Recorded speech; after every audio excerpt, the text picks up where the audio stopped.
ఉపాధి హామీ కూలీలకు ఉప ముఖ్యమంత్రి పవన్ కళ్యాణ్ గారు అండగా ఉన్నారు అని చెప్పుకోవడానికి ఈ వీడియో అనేది ఒక ఉదాహరణ. ఎందుకనంటే రాష్ట్ర వ్యాప్తంగా కాదు, దేశవ్యాప్తంగా ఉపాధి హామీ పని అనేది గ్రామీణ ప్రాంతాల్లో చాలా కీలకమైన పని. ఎందుకనంటే గ్రామీణ ప్రాంతాల్లో ఏదైతే ప్రజలు పని కొరత అనేది ఉంటుందో, పని దొరక్క చాలా ఇబ్బంది పడతారో వాళ్ళ కోసం అని చెప్పి ఎప్పటినుంచో కూడా కేంద్ర ప్రభుత్వం అయితే మహాత్మా గాంధీ ఉపాధి హామీ పథకం అని చెప్పి తీసుకురావడం, ముఖ్యంగా సంవత్సరానికి కనీసం 3 నెలల నుంచి 6 నెలల పాటు కూడా ఈ ఉపాధి హామీ పని చేయించి ప్రభుత్వం తరపు నుంచి కొద్ది మొత్తంలో వేతనం అనేది ఇవ్వడం జరుగుద్ది. గతంలో రూ. 20, రూ. 30 నుంచి ఈ పని వేతనం అనేది మొదలైంది. మొన్న రీసెంట్గా పవన్ కళ్యాణ్ గారు ఆంధ్రప్రదేశ్ రాష్ట్రంలో ఉప ముఖ్యమంత్రిగా పవన్ కళ్యాణ్ గారు బాధ్యతలు చేపట్టినప్పటికీ ముఖ్యంగా రూ. 300 వరకు కూడా ఇప్పుడు వేతనం అనేది పెరిగింది. అయితే ఇక్కడ కీలకంగా చూసుకుంటే ఉపాధి హామీ పనుల్లో చాలా వరకు కూడా 100కి 99% అవకతవకలు.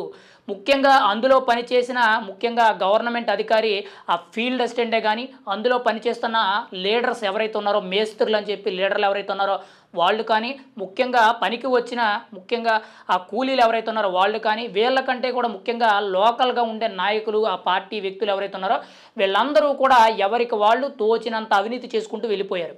ఇప్పుడు దాంట్లో పారదర్శకత తీసుకురావడం, దాంతోపాటు ముఖ్యంగా అక్కడ పనిచేసిన కూలీలు ఎవరైతే ఉన్నారో వాళ్ళకి ప్రమాదవశాత్తు బీమా అనేది ఇవ్వడం అయితే జరుగుతుంది.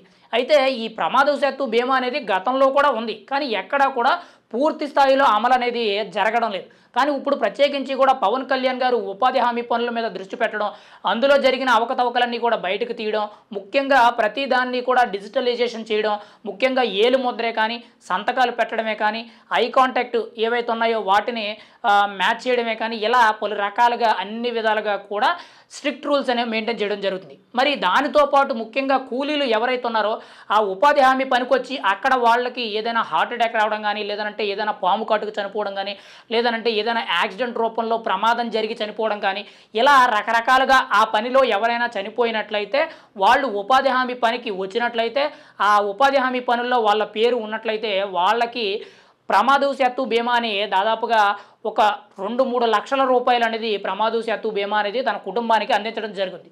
అయితే తాజాగా ఉప ముఖ్యమంత్రి పవన్ కళ్యాణ్ గారు అయితే 1,20,00,000 మందికి ఈ ఉపాధి హామీ పనులు చేసిన వ్యక్తులు ఎవరైతే ఉన్నారో వాళ్ళందరికీ కూడా బీమా చేయడం జరిగింది. ప్రత్యేకించి కూడా రాష్ట్ర ప్రభుత్వం తరపు నుంచి, కేంద్ర ప్రభుత్వం తరపు నుంచి ఈ ప్రీమియం అనేది చెల్లించడం అయితే జరుగుద్ది. యాక్చువల్గా ఇక్కడ ప్రమాదవశాత్తు బీమాకి సంబంధించిన ప్రీమియం అమౌంట్ ఏదైతే ఉందో అది పర్సనల్గా ఈ కూలీలు ఎవరైతే ఉన్నారో వాళ్ళకు వచ్చిన వేతనంలో నుంచి కటింగులు చేసుకోవడమో, లేదంటే వాళ్ళు కొద్ది మొత్తంలో చెల్లించడం ఏదైతే ఉంటుందో వాటి ద్వారాగా ఈ ప్రమాదవశాత్తు బీమా అనేది ఆధారపడి ఉంటుంది. కానీ ఇప్పుడు ఉప ముఖ్యమంత్రి పవన్ కళ్యాణ్ గారు ఆంధ్రప్రదేశ్ రాష్ట్ర వ్యాప్తంగా ఉపాధి హామీ పనికొచ్చిన ప్రతి వ్యక్తికి కూడా ప్రమాదవశాత్తు బీమా అనేది చాలా కీలకం అని చెప్పి నిర్ణయం తీసుకొని, ఇటు రాష్ట్ర ప్రభుత్వం ముఖ్యంగా చంద్రబాబు నాయుడు గారితో మాట్లాడి, అటు ముఖ్యంగా సెంట్రల్ గవర్నమెంట్ అంటే కేంద్ర ప్రభుత్వంతో మాట్లాడి పవన్ కళ్యాణ్ గారు ఈ నిర్ణయం తీసుకొని 1,20,00,000 మందికి ప్రమాదవశాత్తు బీమా అనేది మంజూరు చేయడం జరిగింది. ఒక రకంగా చెప్పాలంటే చాలా గొప్ప విషయం.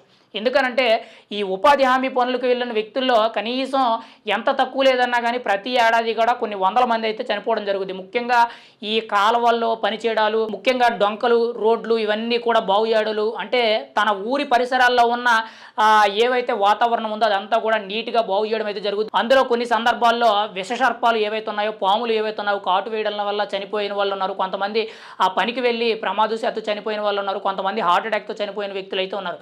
మరి అటువంటి వ్యక్తికి తన కుటుంబానికి ఆధారితం కావాలి కాబట్టి పవన్ కళ్యాణ్ గారు ఈరోజు ఈ నిర్ణయం తీసుకొని వీళ్ళందరికీ కూడా ప్రమాదవశాత్తు బీమా అనేది కల్పించడం అయితే జరిగింది. పైగా ఆ చనిపోయిన వ్యక్తికి సంబంధించిన పూర్తి ఆధారాలు కొద్ది రోజుల్లోనే ఆ ఫీల్డ్ అసిస్టెంట్ ఎవరైతే ఉన్నారో ఆయన దృష్టికి తీసుకువెళ్ళినట్లయితే వెంటనే కూడా కొద్ది రోజుల్లోనే కొద్ది మొత్తంలో ప్రమాదవశాత్తు బీమా అనేది సుమారు 2 లక్షలకు పైగా వస్తుందని చెప్పి ఒక కీలకమైన అంశం అయితే బయటకు తీసుకురావడం అయితే జరిగింది.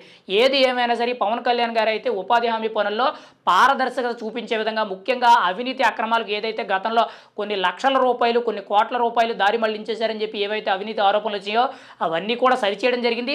వాటితో పాటు కూలీల వేతనం పెంచడం జరిగింది.